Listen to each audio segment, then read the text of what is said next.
शक्ति स्वरूपा माताएं, बहनें एवं देवतुल्यों भाइयों, आप सबको मेरा बहुत बहुत प्रणाम। अभी मैं चाहूँगी सब लोग कमर सीधी करके मेरे साथ साथ गायत्री महामंत्र का उच्चारण करें। ओम भूर्भुवः स्वः तत्सवितुर्वरेण्यं भर्गो देवस्य धीमहि धियो यो नः प्रचोदयात्।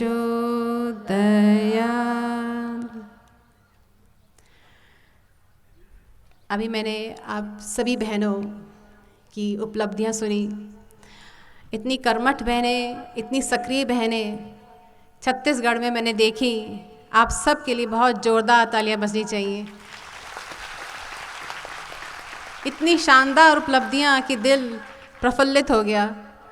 और परम पूज्य गुरुदेव के इस युग निर्माण योजना में आप सबकी भागीदारी है, हम सबकी भागीदारी है। पूज्य गुरुदेव इतने, उनके जो अंग अव्यय हैं, इतने कर्मठ हैं, इतने सक्रिय हैं और उनका सपना साकार होते दिख रहा है। मुझे बहुत प्रसन्नता है, बहुत खुशी है। आपकी उपलब्धियां सुनी, मुझे बहुत अच्छा लगा। आप सब लोग दीदी कैसी हैं? सब बन्ने बन्ने हैं?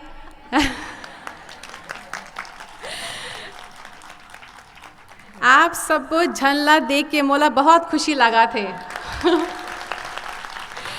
इस चेतना शिविर में आए हुए सभी जम्मो दीदी बहिने मल्ला मोर राम राम करती हूँ आप सबको। कोशिश करिए छत्तीसगढ़ी बोलने की। और हमारी शांति कुंज में सारी बहनें छत्तीसगढ़ से ही हैं। कर्मठ बहनें, सब भाई लोग बहन लोग सब वहीं पे छत्तीसगढ़ के ही हैं। पूज्य गुरुदेव ने अपना हृदय बोला था छत्तीसगढ़ को। वाकई आप लोग सब इतने दिल के निर्मल, साफ, स्वच्छ, इतने मेहनती लोग हैं, मैं क्या शब्द बोलूं। और आप सब से मिलके बहुत बहुत खुशी हुई, मुझे बहुत अच्छा लगा। तो बहनों, गायत्री मंत्र के बारे में थोड़ा इसकी बात करना चाहूँगी। देखिए, गायत्री मंत्र जो है हमारी भारतीय धर्म और संस्कृति का बीज मंत्र है। इस छोटे से 24 अक्षर के मंत्र में इतना ज्ञान और विज्ञान भरा पड़ा है जिसमें समुचे भारतीय संस्कृति की नींव रखी जा सके। इसीलिए इसको गुरु मंत्र कहा गया है, इसीलिए इसको बीज मंत्र कहा गया है। परम पूज्य गुरुदेव जिन्होंने अपना सारा जीवन साधना में लगा दिया, जो इस युग के विश्वामित्र कहलाए जाते हैं। परम पूज्य गुरुदेव कहते हैं कि एक साधक की जो उपासना है तभी सफल होती है जब उसको भगवान के प्रति उसकी श्रद्धा अटूट होनी चाहिए, उसका जीवन परिष्कृत होना चाहिए। भगवान गुरुदेव यही बोलते हैं, तभी आपकी साधना सफल होती है जब आपके मन में अटूट श्रद्धा, अटूट आपके अंदर दृष्टिकोण आपका एकदम अटूट होना चाहिए। एक श्रद्धा विश्वास में इतनी देखिए ताकत होती है कि एक छोटी सी चिंगारी को वो आग में बदल सकती है। दूसरी बात गुरुदेव कहते हैं, आपका जो दृष्टिकोण है वो ऊंचा होना चाहिए। तभी छोटे उद्देश्य की गई साधना छोटे ही फल देगी और बड़े उद्देश्य से की गई साधना बड़े ही फल देगी। बाकी के चरण के बारे में गुरुदेव बताते हैं कि इसके 3 और पक्ष हैं।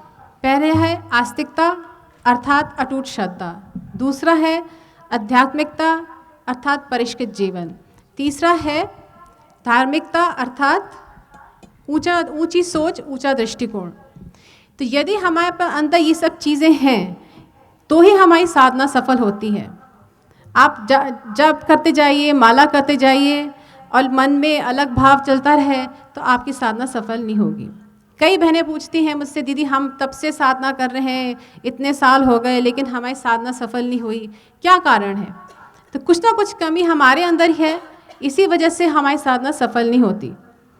तो ये जो चीज़ें मैंने बताई, यदि हम इस पर अमल करें तो हम अपनी साधना को सफल बना सकते हैं। तो ये मैंने थोड़ा सा गायत्री मंत्र के बारे में बताया। कई बहनें पूछती हैं, कई लोग पूछते हैं क्या कारण है कि हम लोग सफल नहीं हो पाते हैं, क्या कारण है? तो अपने मन को स्वच्छ और निर्मल करना बहुत ज़रूरी है, तभी हमारी साधना सफल हो सकती है। तो बहनों, ये साल नारी सशक्तिकरण का वर्ष है, तो मैं वंदे माता जी के व्यक्तित्व के बारे में बात करना चाहूँगी। वंदे माता जी के स्वरूप के जाने बिना उनका शताब्दी वर्ष 2026 की कार्य योजना हम ठीक से नहीं कर पाएंगे। वंदे माता जी का प्रथम परिचय सजल श्रद्धा स्नेह सलीला के रूप में मिलता है। उनके व्यक्तित्व के कई आयाम थे। यदि हम उसको ठीक से समझ लें तो समग्र रूप से हम अपने व्यक्तित्व का विकास कर सकते हैं। वंदे माता जी के बारे में आज मैं उनके पुण्य स्मृति में आपके साथ कुछ बातें साझा करना चाहूँगी, जिसको केवल न सुनकर अपने अंदर एक ऊर्जा का संचार होता है, बल्कि एक अलग ही एहसास होता है। उनके वास्तविक स्वरूप को जाने बिना हम उनका जो नारी सशक्तिकरण वर्ष है उसके उद्देश्य को पूर्ण नहीं हो पाएगा जब तक उनके वास्तविक स्वरूप को ना जाना जाए। जैसे हम सभी जानते हैं, वंदे माता जी करुणा, ममता, सेवा, साधना का अद्भुत संगम था। तो दूसरी ओर अद्वितीय संगठन क्षमता और साहस की वो एक अलग ही मिसाल थी, जिसकी किसी और से तुलना नहीं की जा सकती। देखिए, सृष्टि में दो प्रमुख आधार हैं, एक है ज्ञान, दूसरा है संवेदना। ज्ञान में प्रखरता होती है और संवेदना में सजल श्रद्धा होती है। जब तक ज्ञान और संवेदना का समन्वय नहीं होगा तब तक उसमें समग्रता नहीं हो सकती। प्रखर ज्ञान के प्रतीक हमारे परम पूज्य गुरुदेव हैं और सजल श्रद्धा के प्रतीक हमारी वंदे माता जी हैं। परम पूज्य गुरुदेव ने उनके महाप्राण से पहले 2 छतरी का निर्माण कर दिया था, जिसका एक का नाम था सजल श्रद्धा, दूसरा का नाम था प्रखर प्रज्ञा। गुरुदेव कहते थे कि हमारे शरीर छोड़ने के बाद तुम लोगों को इसकी बात चिंता मत करना कि भवन बनाना है कि मूर्ति बनाना है। हमने अपने प्रतीक चिन्ह यहाँ स्थापित कर दी हैं। हमारी शक्ति यहाँ विद्यमान है। तुम लोग जब जब मेरे पास आओगे हमेशा हमारा आशीर्वाद तुम लोगों को मिलेगा। और ये सत्य है। आज भी देखिए, लोग सजल श्रद्धा प्रखर प्रज्ञा लोग प्रणाम करने आते हैं। इतनी समस्याएं, इतनी परेशानियां लेकर के आते हैं, वहाँ अपना सिर झुकाते हैं और चुटकियों में देखिए समस्याओं का समाधान हो जाता है। घर पहुँचते पहुँचते लोग कहते हैं हमने अपना कष्ट सामने रखा और वो चुटकियों में ठीक हो गया। कई लोग बीमार होके आते हैं, अपनी बीमारी के बारे में बताते हैं, एकदम चलने फिरने लगते हैं। तो ये गुरुजी माता जी का वहाँ साक्षात वहाँ बैठे हैं, विद्यमान हैं। ये बहुत बड़ी बात है। परम पूज्य गुरुदेव कहते थे कि वंदे माता जी का सूक्ष्म शरीर है। वो कहते थे ये केवल मेरे तप साधना से नहीं बना है मिशन, बल्कि वंदे माता जी ने इसको प्यार और प्रेम और आत्मीयता से इसको सींच कर यहाँ लाकर खड़ा किया है। यदि वंदे माता जी नहीं होती तो इतना बड़ा मिशन की कल्पना हम नहीं कर सकते थे। वंदे माता जी अद्भुत मातृत्व की मिसाल थी, न केवल अपने संतानों के प्रति या परिजनों के प्रति, बल्कि अन्य जीव जंतुओं के लिए भी उनका उतनी ही करुणा, ममता, प्रेम था, झलकता था। एक बार जब हरिद्वार में शांति कुंज में श्रद्धांजलि समारोह का कार्यक्रम की तैयारी चल रही थी, तो आसपास की जंगलों की साफ सफाई करवानी थी। तो माता जी ने पहले से कार्यकर्ताओं को बोल दिया था कि यहाँ पे जो भी जीव जंतु निकलेंगे, चाहे सांप है, बिच्छू है या कोई भी जानवर है, उसको कोई कष्ट कठिनाई नहीं होनी चाहिए, किसी को भी परेशानी नहीं होनी चाहिए। इतना उनकी, इससे पता लगता है उनके हृदय में इतनी प्यार, करुणा, ममता था कि न केवल इंसानों के प्रति बल्कि जीव जंतु के लिए भी उतना ही प्रेम झलकता था। और वंदे माता जी के पास रात में भी कोई आधी रात में 12 बजे कोई परिजन उनसे मिलने आते थे तो माता जी स्वयं अपने सामने बिठाकर भोजन कराती थी, खिलाती थी। एक बार एक परिजन माता जी के पास पहुँचे और उन्होंने, माता जी ने उनको भोजन परोसा, खिलाया। भोजन करने के पश्चात वो उठने लगे तो माता जी ने उनकी थाली उठा ली। तो वो परिजन जो हैं वो संकोच हुआ कि अरे माता जी मेरी थाली क्यों उठा रही है। तो माता जी बोली, क्यों, फिर अगर मेरे घर, अपने घर में क्या माँ अपनी बच्चों की थाली साफ़ नहीं कर सकती, तो इसमें क्या गलत है। तो उन परिजन की आंखों में श्रद्धा के आंसू बहने लगे कि देखिए इतना सहज दिल था, इतना मतलब निर्मल मन था उनका कि कभी इस तरह से नहीं सोचा कि मैं कौन हूँ, मैं शक्ति हूँ, या जो भी कुछ इस तरह का भाव नहीं था।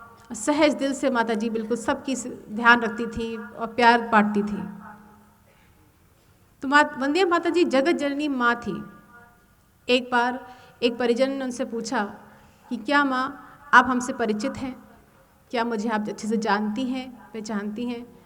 तो माता जी बोली, अरे तुझसे तो मैं रग रग से वाकिफ़ हूँ, तेरे इस जन्म में तो क्या, मैं तेरे कितने जन्मों को मैं जानती हूँ, तूने क्या क्या नादानियाँ करी ये भी जानती हूँ, और आगे तो किस जन्म में जाएगा, कहाँ जाएगा ये भी जानती हूँ। माता जी अपनी तरफ इशारा करके बोली कि इस मिशन से जुड़े हुए जितने भी लोग हैं वो सब मेरी तो संतानें हैं, भले ही मैंने जन्म नहीं दिया तो क्या हुआ, इसलिए मैं तुम सबको अलग अलग घर में जन्म दिया है। और माता जी बोली, तुम चाहे दुनिया के किसी भी कोने में हो, अगर मुझे बुलाना है, गुरुदेव माता जी को बुलाना है, तो किसी कोई भी व्यक्ति बैठा हो उसको बुला ही लेती हैं और उससे सारे काम जो करवाने करवा ही लेती हैं। तो इसमें हम लोग सभी इसी तरह तो जुड़े हैं। कोई कहाँ काम करता था, क्या करते थे, सब कुछ हम छोड़ के गुरुजी माता जी का काम कर रहे हैं, क्योंकि पहले से ही निर्धारित है, 50 या 60 साल पूर्व ये निश्चित हो जाता है कि कौन सी दिव्य आत्मा को हमारे साथ आना है, किस आत्मा को हमारे साथ काम करना है और क्या काम करना है, ये पहले से निर्धारित होता है। हम लोग तो सोचते रह जाते हैं, हमने कल्पना भी नहीं की होती है कि हम कहाँ थे, क्या थे और अब क्या करने लगे हैं। तो हम जन्मांतरों से, कितने जन्मों से जुड़े हैं गुरुजी माता जी से, इतने शरीर हमारे बदलते रहते हैं और हर जन्म में हम गुरुदेव माता जी से किसी माध्यम से जुड़ ही जाते हैं और काम कर रहे हैं। ये साक्षात हम देख भी रहे हैं। तो ये हम लोग का सौभाग्य है कि गुरु माता जी हमें एक दुर्गा माता के रूप में, परम्बा के रूप में, एक गुरु के रूप में हमको मिली। एक जगह है राजस्थान में जिसका नाम है अटरू। वहाँ की एक महिला जो मुश्किल से 17-18 वर्ष की रही होगी, एक बार वंदना माता जी के पास रोती बिलखती हुई आई। बोली, माँ मेरे घर वालों ने, ससुराल वालों ने मुझे घर से बाहर निकाल दिया है, मेरे पति की आकस्मिक मृत्यु हो गई है, ना मुझे मायके वाले रखना चाहते हैं, ना मुझे ससुराल वाले रखना चाहते हैं, मैं कहाँ जाऊँ? एक आपका मैंने सुना है तो कुछ मेरी मदद आप कर सकती हैं। माता जी ने उसको गले लगाया, प्यार किया और कहा, तू चिंता मत कर, तू अपनी पढ़ाई कर। तो वो महिला बोली, माँ मैं जिस जगह से, जहाँ से आई हूँ, अटरू, वो बहुत छोटी जगह है और बहनों को वहाँ पढ़ने लिखने नहीं दिया जाता और पर्दा प्रथा है, कई समस्याएं हैं, मैं वहाँ नहीं, मैं पढ़ाई लिखाई कैसे करूँगी? तो माता जी बोली, तो इसकी बात की चिंता मत कर, तेरी सारी पढ़ाई की व्यवस्था मैं करूँगी। वंदना माता जी ने उसकी व्यवस्था करा दी, वहीं पे पढ़ने लगी, घर बैठ के पढ़ने लगी। और आप सोचिए, वो लड़की जो अशिक्षित थी, बिल्कुल 17-18 वर्ष की आयु थी, उसने 10वीं पास कर ली, 12वीं पास करी और आगे की पढ़ाई भी कर चलती रही और आगे चल के वो स्कूल की प्रिंसिपल बन गई। कितनी बड़ी बात है। और उसके जो बच्चे थे वो भी पढ़ लिख गए और अच्छी नौकरियां उनको मिल गई। तो ऐसे फलता था गुरुजी माता जी का आशीर्वाद। उन्होंने जिनको आशीर्वाद दिया, जिनको सिर पर हाथ रख दिया, मान लीजिए उनकी सारी मनोकामना पूरी हो गई। हम में से कितने इतने लोग हैं जिन्होंने आशीर्वाद लिया और जो लोग कुछ भी नहीं थे, बिल्कुल नौकरी नहीं थी, कुछ भी नहीं थी, गुरुजी माता जी ने आशीर्वाद दिया और आज वो लोग कितने बड़े बड़े बिजनेसमैन हैं, कितने बड़े बड़े ऊंचे पद पर बैठे हैं। ऐसे फलता था गुरुजी माता जी का आशीर्वाद। तो बहनों, इस तरह से गुरुजी माता जी का आशीर्वाद फलता था और आगे इस तरह से समस्याओं का समाधान निकल जाता था। तो वंदना माता जी की दृष्टि में माँ कौन होती है, उसकी अपनी मौलिक दृष्टि थी। जन्म देने वाली तो जननी होती है, लेकिन अपने बच्चों को अच्छा संस्कार देने वाली, उसके जीवन को संवारने वाली, वही सच्ची माँ होती है। तो वंदना माता जी बोलती थी, मैं तुम सब की वही अच्छे संस्कार देने वाली तुम्हारी माँ हूँ।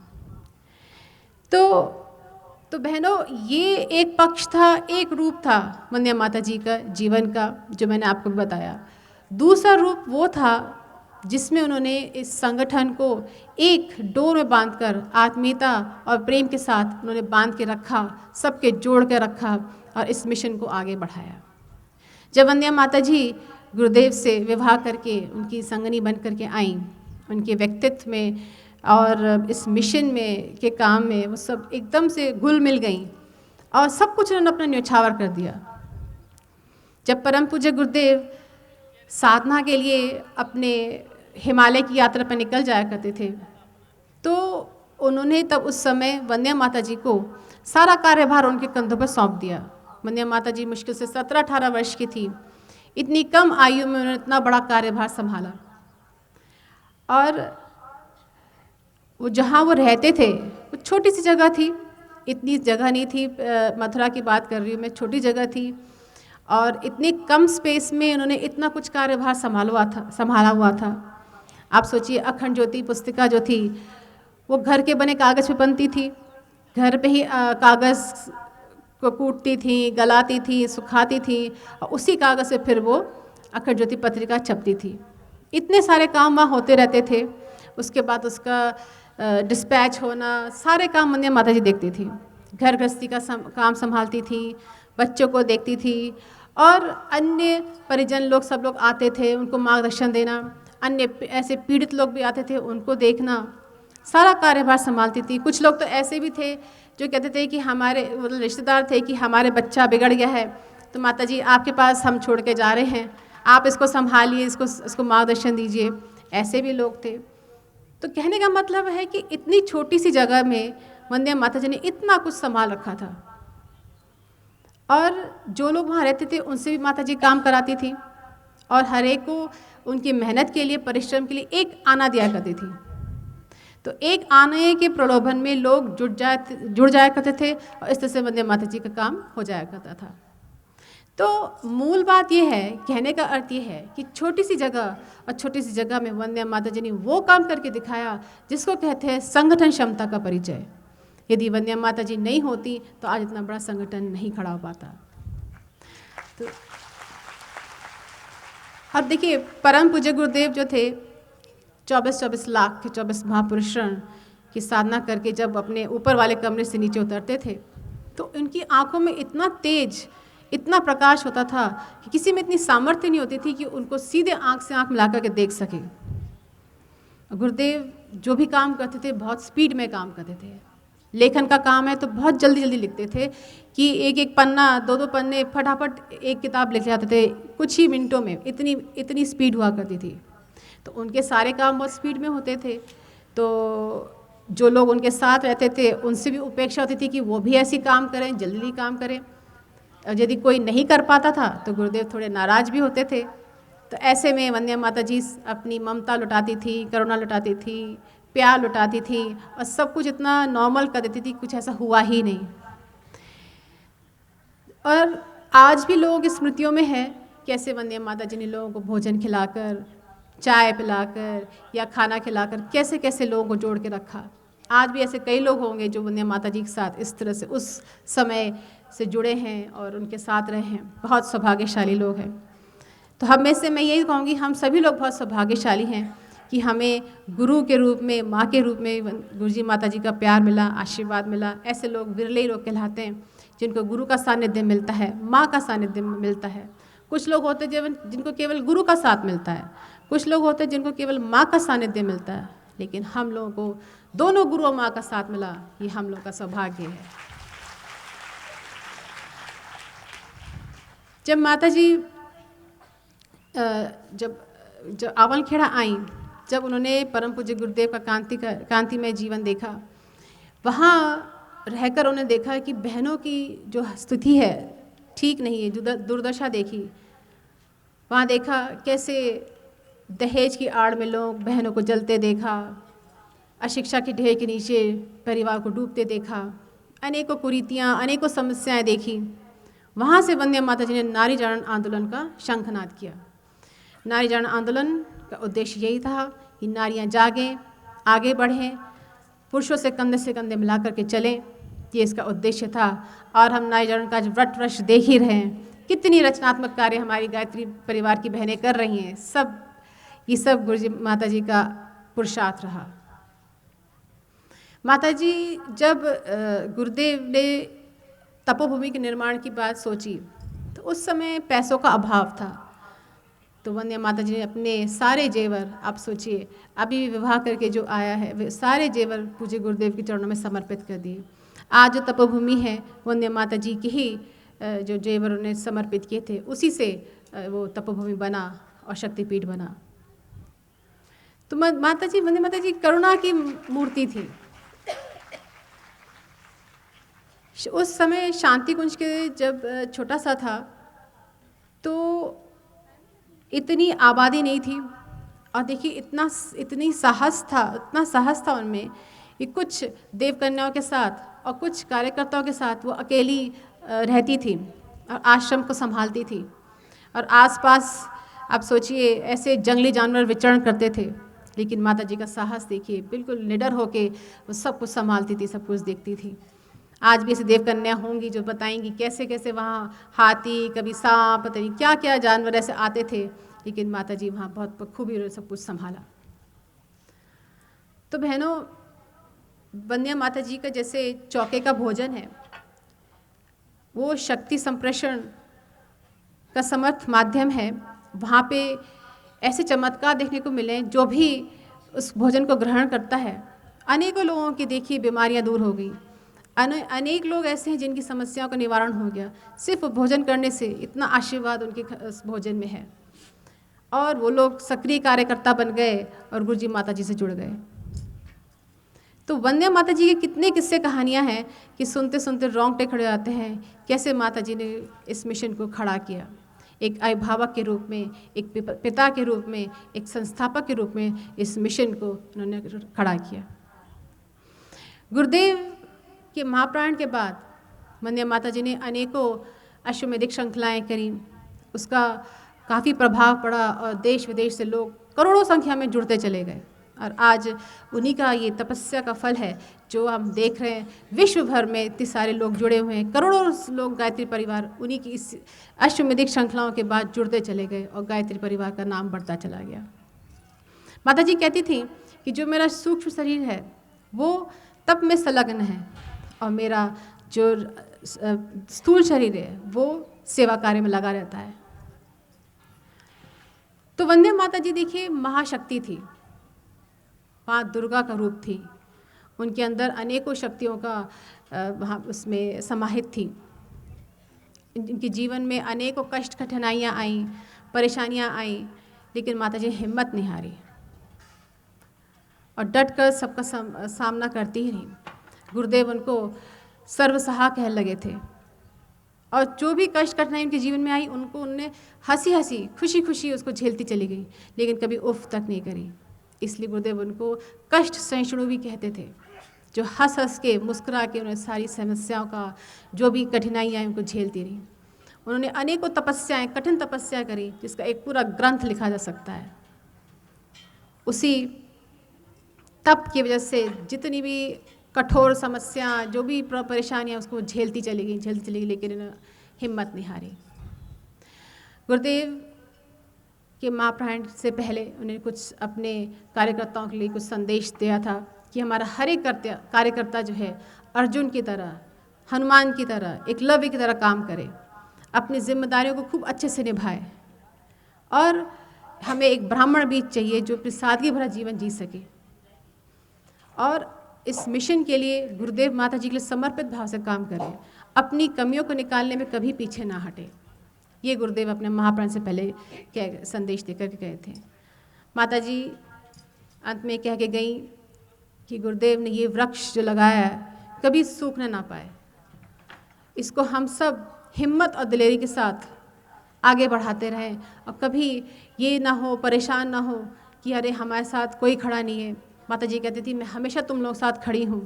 गुरुदेव कहते थे हमेशा साथ खड़े हैं, कभी भी ये वृक्ष मुरझाना नहीं चाहिए। आप सब लोग हिम्मत और दिलेरी के साथ आगे बढ़ते रहिए, कभी भी ये कारावान टूटना नहीं चाहिए और मिशन को आगे बढ़ता रहना चाहिए। तो बहनों, मैं अंत में बस यही कहना चाहती हूँ कि वंदे माता जी एक गुरु के रूप में, एक मार्गदर्शक के रूप में हमेशा हमें संभालती रहीं, हमें खड़ा करती रहीं। आज भी वो यही कहती हैं कि मैं तुम्हारे साथ खड़ी हूँ, कभी भी डरने की ज़रूरत नहीं है, कभी भी कोई समस्या आएगी मैं हमेशा हूँ, साथ में हूँ। गुरुदेव देखिए अंदर से एक माँ के रूप में थे। जब भी वो किसी भी बहन का कोई किस्सा सुनते थे कि किसी के साथ कुछ घटना घटी है, उनका गला रुंध जाता था। इतनी उनके मन में करुणा ममता थी, एक माँ के रूप में थे और बाहर से एक पुरुष थे।